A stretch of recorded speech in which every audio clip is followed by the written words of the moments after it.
야, 오늘 우리 말씀 속에서 언약의 하나님이라 그런 말씀의 제목입니다. 아브라함과 맺은 계약이 예수님을 믿는 모든 사람에게 아브라함과 맺은 계약이 유효했다는 거죠. 그래서 우리는 성경 말씀을 언약, 이렇게 언약을 어떻게 해석할 것인가, 우리 많은 기독교의 예수 믿는 학자들이 고민을 많이 하고 또 그 신학자들이 이 언약의 뜻이 뭐냐, 이것을 이제 그 의의를 어떻게 해석할 것인가 주장이 다 이제 학파들마다 조금씩은 차이가 있어요. 그래서 이제 이 언약이라는 말을 우리는 영어에서는 커버넌트라고 이제 그렇게 우리가 번역을 했잖아요. 그리고 이제 또 이게 프로미스, 약속이라고 또 우리가 그 의의 뜻이 또 들어져 있을 수 있고요. 그 다음에 테스트먼트라고 하잖아요.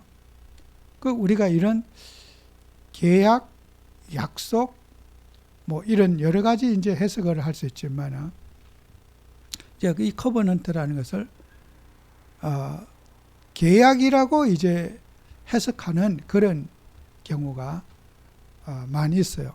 뭐 저도 계약이라는 쪽으로 해석을 하고 또 약속이라고 해석을 해도 하나님이 우리에게 약속하신 거, 이것으로 해석을 해도 또 큰 무리는 없을 것 같아요. 그것도 성경에는 약속이라는 표현이 많이 있으니까요. 그러나 우리가 성경에서 아브라함과 하나님과 인간 사이에 계약을 맺을 때 그 계약의 당사자가 평등해야 되잖아요. 우리는 지음을 받은 피조물이고 또 하나님은 창조주신데 창조주와 인간 사이에 계약을 맺는다. 이것은 계약의 당사자가 동등하지 않기 때문에 우리가 이 계약에 대해서 이렇게 100% 받아들이기는 약간 부담스러운 부분도 있어요. 인간과 하나님과 계약을 맺을 수 있는가? 하나님은 인생을 만드신 분이고 전능자신데 그분 하나님과 우리 사이에 계약을 맺을 수 있느냐는 거예요. 이것은 우리가 뭐 주장하는 대로 또 그대로 우리가 이해해 줄 수는 있을 것 같아요. 그러나 분명한 것은 하나님이 창세기 2장 17절에 선악을 알게 하는 나무의 열매를 먹지 말라. 내가 먹는 날에는 반드시 죽으리라. 그죠? 어떻게 보면 하나님의 선언일 수도 있고 일방적인 계약일 수가 있는 거예요. 뭐 인간이 협조하든 안 하든 도장을 찍든 안 찍든 선택의 여지가 없다. 말 들으면 좋고 말 안 들으면 너는 몇 분이 없다. 이런 하나님의 선언이라고도 우리가 볼 수가 있어요. 그리고 하나님은 계약의 형식을 취하시는 거죠. 계약의 형식을 취하시고 우리를 계약의 자리에 끌어올리셔서 인간과 인간 사이에 창세기 2장 17절에 선악을 알게 하는 나무를 따 먹는 날에는 반드시 죽으리라. 그죠? 하나님께서 인간과 맺은 계약이 이렇게 절대 계약, 순종을 요구하는 절대 계약을 우리에게 주신 거란 말이에요. 그래서 인간은 이 계약에 토달지 말고 순종해야 되는 거죠. 그냥 선택의 여지가 없어요. 선악과 따먹지 말라고 하나님이 그렇게 말씀하셨으면 인간은 그 계약에 또 당사자로서 100% 순종하고 토달지 말았어야 되잖아요. 그래서 인간과 하나님 사이 최초의 계약은 선악과를 따먹지 말라는 계약이었어요. 네 마음대로 다 하되 선악과 하나만큼은 손대지 말아라. 하나님은 거기에서 이게 성경에 보면 반드시 죽을 것이다. You must not eat fruit. must라고. 절대로 이거는 손대지 말고 순종만 해라. 근데 어떻게 됐어요? 창세기 3장에 보면은 창세기 3장 2절에 하와가 사단의 게임에 빠져갖고 우리가 먹을 수 있으나 이렇게 말해요. 하나님은 머스트라고 분명히 말하는데 인간은 뭐요? 매일 먹을 수도 있으나 가능한데 안 먹는다 이거요. 벌써 하나님의 말씀에 하와가 따먹기 전에 사단하고 대화를 하면서 이게 완전히 맛이 가버렸어요.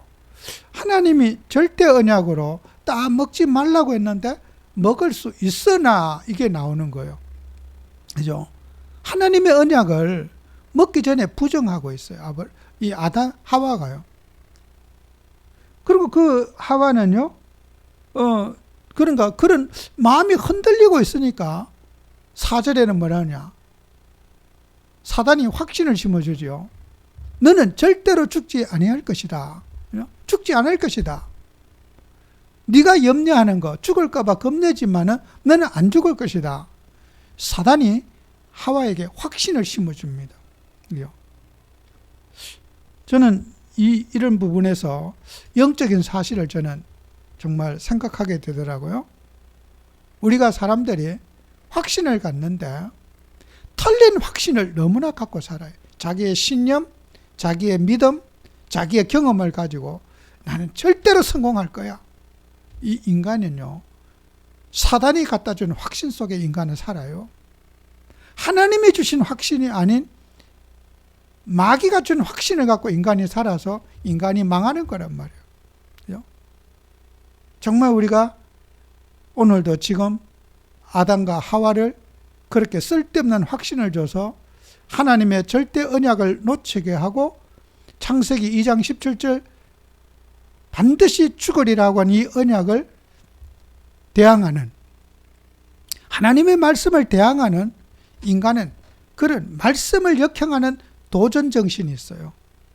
말씀에 순종하고 사는 것은 바보가 된 거고, 인간이 머리를 쓰고 인간의 방법을 쓰는 것이 그게 잘한 것만 생각하는 그런 사단이 갖다 준 에너지로 살려고 하는 거예요. 인간은 하나님의 말씀대로만 살려고 하지 않는다는 거예요. 순종하지 않고 하나님의 말씀에 복종하지 않으려고 하는 정말 반항아의 기질을 갖고 인간이 있다는 거예요. 지금도 사단은 이렇게 하나님을 대항하도록 만듭니다. 하나님께 순종보다는 하나님과 맞서라, 하나님과 대항해라. 이렇게 지금도 하와를 깨인 사단은 이렇게 역사하는 거예요. 그리고 그 사단하고 이렇게 대화를 하다 보니까 6절에는, 창세기 3장 6절에는 뭐라 그랬어요? 미혹의 영이 하와의 마음을 완전히 사로잡아 나니까 거기에는 선악과가 먹음직도 하고 보암직도 하고 먹고 싶어 미치겠는 거예요. 그냥 막 마음에서 막 그 관심도 없던 그 절대 언약에 따먹으면 죽으리라는 그것이 그렇게 먹고 싶은 거예요. 침 넘어가고 막 저거 안 먹으면 미칠 것 같고 죽을 것 같고 막 이렇게 털린 것에 중독되어져 가는 거예요. 이게 중독. 우리 세상 사람들이 여러 가지 술 중독, 무슨 마약 중독, 중독이 있잖아요. 이 사단이 갖다 준 에너지를 받아서 그렇게 먹고 싶은 거예요. 그렇게 사람이 집 나가고 싶고 방황하고 싶은 거예요. 그 마귀가 그렇게 하는 거예요. 지금도.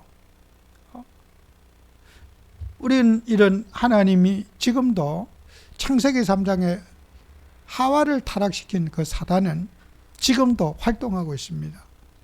이 사단 문제가 끝난 게 아니고 지금도 마귀는 건재하게 정말 지구 가운데 인간 사회에 마귀는 깊숙이 우리 사회, 우리의 삶 속에 개입하고 있는데 우리가 예수 믿으면서 이 영적 사실을 못 보는 거예요.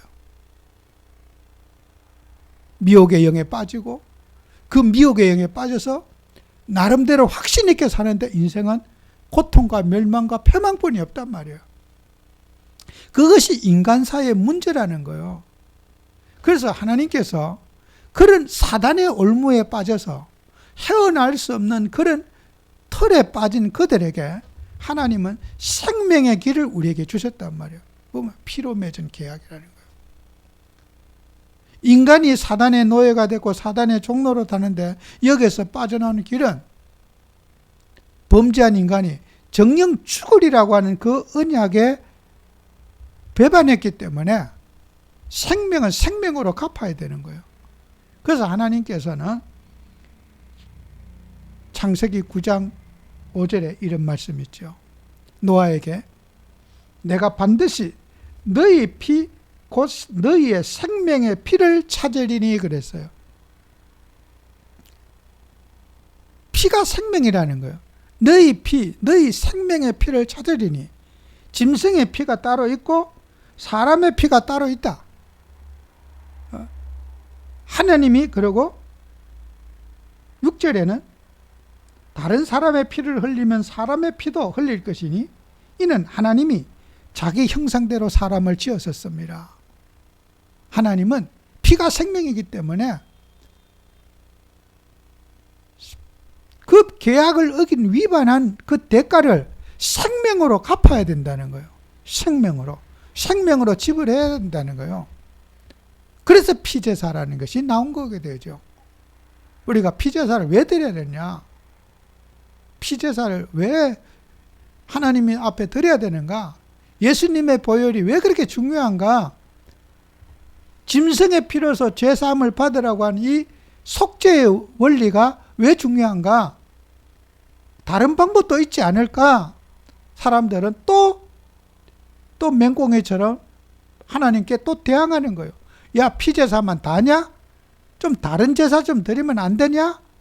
하나님이 그것만 원하느냐? 이렇게 또 하나님이 이 속죄의 원리를 주셨는데 또 인간은 반항하는 거예요. 그죠? 그러니까 우리가 사울왕 같은 사람, 아니 좀 다른 제사 좀 드리면 안 되나? 하나님은 재미없을 텐데 식상하고 맨날 피제사 짐승의 피만 드리고 따분하지 않을까? 좀 다른 것 좀 멋있게 좀 하면 안 되나? 인간은 뭐든지 이렇게 하나님의 말씀에 순종보다는 머리를 써서 하나님을 거역하는 쪽으로 사단이 갖다 준 에너지로 팍팍 머리를 돌리는 거예요. 아이, 순종하고 살면은 너무나 좋을 텐데 순종보다는 거역을 선택하는 것이 인간의 심리라는 거예요. 그래서 하나님이 피제사라고 하는 피언약이라는 걸 줬어요. 그리고 출애굽기 20장 13절에도 살인하지 말라. 그 십계명 속에 살인하지 말라. 우리가 짐승을 죽이거나 동물을 죽이는 것과 사람의 생명은 내가 만들었다는 거예요. 살인은 어떤 죄보다 그거는 하나님을 대항하는 죄니까 살인하지 말아라. 그리고 예수님께서 마태복음 20장 28절에도 인자가 온 것은 섬김을 받으려 함이 아니라 도리어 섬기려 하고 자기 목숨을 많은 사람들의 대속물로 주려 함이라. 내가 이 땅에 온 것은 그 짐승의 피로 속죄제사를 드린 것을 하나님이 내 몸으로 내가 제물이 되기 위해서 속죄의 너희 대신에 내가 죽을 피언약의 완성으로 내가 너에게 왔다. 예수님이 오신 목적을 말씀하고 있습니다. 그리고 갈라디아 1장 4절에도 그리스도께서 하나님 곧 우리 아버지의 뜻을 따라 이 악한 세대에서 우리를 건지시려고 우리 죄를 대속하게 하여 자기 몸을 주셨으니 그죠. 그래서 우리는 예수님께서 우리에게 피로 맺은 계약이라는 거예요. 뭐요? 생명 대 생명으로 맺은 계약. 누가든지 어기면 죽는다. 네가 죽든 내가 죽든 이 계약은 번복할 수 없는 계약이다. 이것이 하나님이 우리에게 맺은 피로 맺은 계약이라는 거죠. 그래서 우리는 언약이라고 하는 것은 피로 맺은 계약이라 이것은 수정 불가하다. 절대로 이 계약서는 찢는 사람은 죽는다. 누가 찢든지 죽는다. 하나님의 이 계약은 쌍방이 서로 절대적으로 순종하고 또 서로 복종하고 이 계약의 문서는 항상 어떻게 해요? 유효하다. 그죠? 그 우리가 언약적 축복이 뭐겠어요? 언약적 축복이라는 것은 아브라함이 오늘 성경 말씀에 그 피로 맺은 그 계약 때문에 그의 후손이 또 복을 받았듯이 우리가 아브라함의 자손이면 아브라함과 맺은 그 피로 맺은 계약이 유효하다는 거예요. 인간의 율법으로 구원받는 것이 아니라 그 피로 맺은 계약 때문에 우리는 그 피제사 때문에 구원받고 하나님 자녀가 된 거지, 율법을 지켜서 율법을 행하로 우리가 구원받은 것이 아니다. 그것을 말하고 있거든요. 창세기 15장 9절에서 21절에 보면은 하나님께서 아브라함에게 계약을 맺자고 이제 계약식을 하자고 아브라함을 계약서 쓰자 이제 하나님께서 왔어요. 그래서 계약서를 쓰는데 하나님이 그 계약서를 가지고 오는데 뭘 가지고 와야 돼요? 아브라함이 짐승을 가지고 피제사를 드릴 준비를 갖고 와야 돼요. 3년 된 소, 3년 된 암양, 순양. 소가 3년 크면은 어미소가 돼요. 1년 크면은 새끼를 가질 수가 있고, 이제 그 이가 되면은 또 소 임신 기간이 10달이에요. 그러면은 3년 되면은 새끼 2번을 넣을 수가 있는 아주 장성한 소예요. 첫 새끼를 놓을 때는 소가 그렇게 크지 않아요. 그러나 두 번째 소를 놓을 때는 덩치가 많이 커요. 그 새끼를 놓으면서 성장을 계속 소가 하는 거예요. 그러니까 3년 정도 되면요, 소가 완전 어른이 되는 거예요. 덩치가 크고 소도 큰 소가 돼요. 그 소를 제물로 가지고 와라. 3년 된 거. 그 다음에 집 비둘기, 산 비둘기 새끼를 가져와라. 그 비둘기 새끼, 비둘기도 작은데 비둘기 새끼는 더 작을 거 아니에요. 그죠? 그 새끼를 산비둘기, 집비둘기 가져와라. 그리고 그것을 잘라서 각을 떠서 사지를, 척추뼈를 중심으로 똑바로 끊어가지고 벌려가지고 요거 마주보게 하고 쫙 일렬로 놓으면은 하나님이 그 이제 짐승의 그런 고기를 척추뼈를 끊어서 이렇게 하는 중간을 통과, 하나님이 불로 이렇게 통과하면은 이제 계약을 맺은 거라고 이렇게 계약식 하는데, 아브라함이 거기에 보면은 새는 쪼개지 아니했더라 그랬어요. 아니 그 조그만 그 집비둘기, 산비둘기 새끼 그거 쪼개기도 어려울 거예요. 그죠? 그죠? 근데 그 계약에는 소 등뼈 자르기는 쉬웠을 겁니다. 그죠? 양 등뼈, 염소 자르기도 쉬웠을 거예요. 작은 그 비둘기는 자르지 않았어요. 하나님이 그 예물에 계약서에 도장을 찍을 수가 없는 거예요. 하나님이 강림하셔서 그 계약식을 해야 되는데 하나님이 그 비둘기 새끼 그것 때문에 피를 흘리지 않은 그 제물이, 피를 흘리지 않은 그 제물 때문에 하나님이 그 계약에 도장을 찍을 수가 없는 거예요. 그러다 아브라함도 그랬죠. 이게 뭐 하나님이 왜 빨리 안 오셔서 이 깜깜한 밤에 그 짐승의 피를 그렇게 고기를 잘라 놓으니까 맹수들은 오지요. 깜깜한 밤에 그걸 쫓아내고 두려움에 떨고 있었어요. 그때 하나님이 아브라함에게 이런 말씀을 하십니다. 오셔서 너희 후손이 400년 만에 계기되어 돌아오리라. 민족이 되어. 오늘 이 성경 말씀의 본문에도 있잖아요. 17절에 여기는 430년 후에 30년이라고 하는 그런 텀이 있어요. 그러나 이것은 그 시점이 조금 차이가 있을 뿐이지 400년이라고 하는 그 말씀이 맞을 거예요. 근데 계기되어 돌아오리라. 하나님이 그 계약, 아브라함이 맺은 그 계약은 죽고 나서도 그 계약은 어떻게 해요? 400년이면 한 세대를 30년 잡아도 10세대예요. 하나님은 그 10세대 만에 계약을 성취시켰다는 거예요. 사람이 만든 계약도 함부로 찢어버릴 수 없는데 하나님과 인간 사이에 맺은 계약을 그렇게 우리가 찢어버릴 수 있겠느냐는 거예요. 하나님의 계약은 영원하다는 거예요. 인간과의 계약도 돈을 빌리면 우리 갚아야 되잖아요. 은행에다가. 죽기 전엔 다 갚아야 돼요.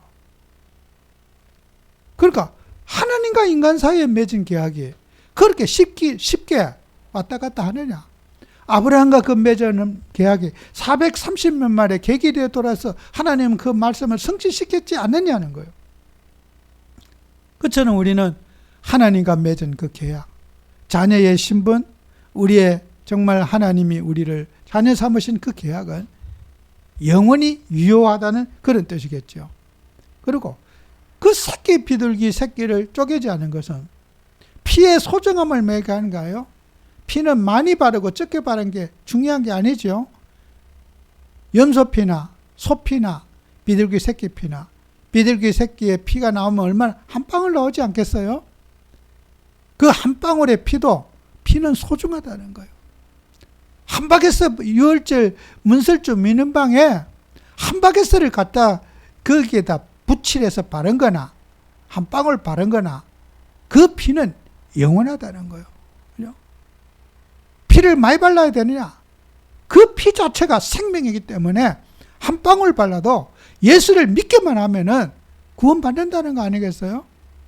피의 소중함, 피제사의 소중함. 저 사람 믿음이 너무 없어. 지옥 갈 거야. 믿음이 연약해도 우리는 하나님과 맺은 계약 때문에 구원받고 하나님 자녀가 된다는 거 아니겠어요? 그래서 우리는 이 언약의 말씀을 우리는 기억하면서 우리는 이 구원의 계획 속에 하나님과 맺은 계약 때문에 우리는 자녀가 되었고 또 우리는 그 계약의 당사가 된 것은 감사한 일이고 정말 우리는 우리의 배경이 뭡니까? 하나님입니다. 우리 인생의 보호자가 주님이십니다. 우리 주님이 우리가 예수님과 계약 맺은 사람이에요. 하나님하고.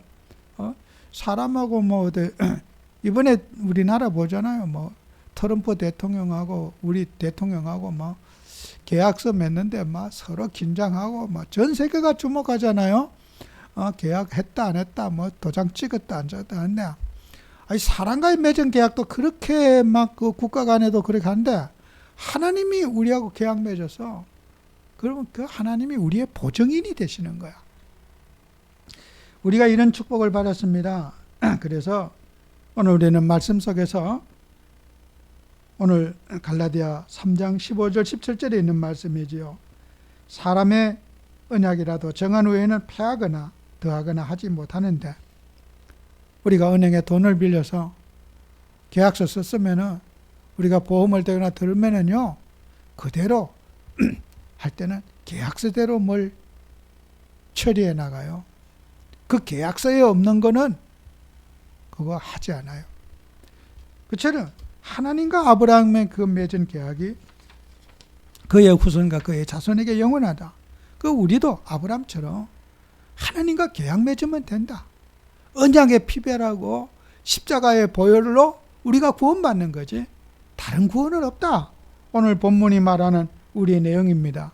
그래서 오늘 우리는 예수 믿으면서 아브라함의 축복이 나의 복이 되고 아브라함의 응답이 나의 응답이 되어서 정말 우리는 예수님의 일은 우리를 피로 맺어서 우리의 인격, 우리의 수준, 우리의 어떤 행함 부족하고 연약하기 짝이 없지요.